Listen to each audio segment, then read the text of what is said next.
Hello.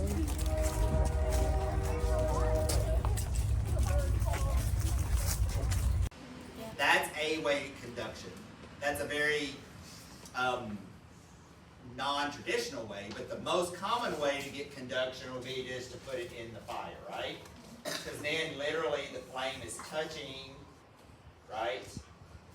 But truly, the conduction would be if I set a metal stick in the flame. Actually doing some of it by itself, because it's actually moving warmth through the air of the flame moving it around. So there's convection happening naturally, but I could also create some if I had a little fan, right?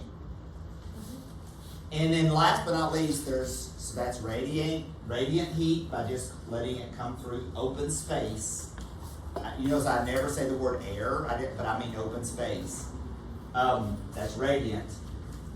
Convection again would happen if it's just moving heat through that space of the air, but I could also do it with a fan. And then the third one is conduction. There's two ways conduction can happen. One, if this were a metal skewer, which they have, and I just sat it in the bowl, which I could, I'm not, and I just let it sit there, guess what it'd eventually do? This stick would get, the metal skewer would get hotter, hotter, hotter, hotter, and it would start warming this marshmallow that's on the stick. Yes? Mm-hmm. That's A-way conduction. That's a very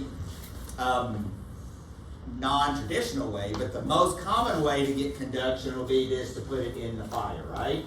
Because then literally the flame is touching, right? But truly, the conduction would be if I set a metal stick in the flame and let that didn't catch fire. And let it just sit there and get hotter and hotter and hotter and it warm through the stick.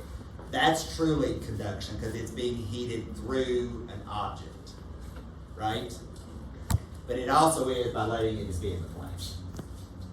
So, if you're truly roasting marshmallows at a fire, just like this, a big fire, what's the number one of the three that's happening? The most happening? Radiation, because a big fire, you have to stand back because it's like so hot, right? So when you're at a campfire,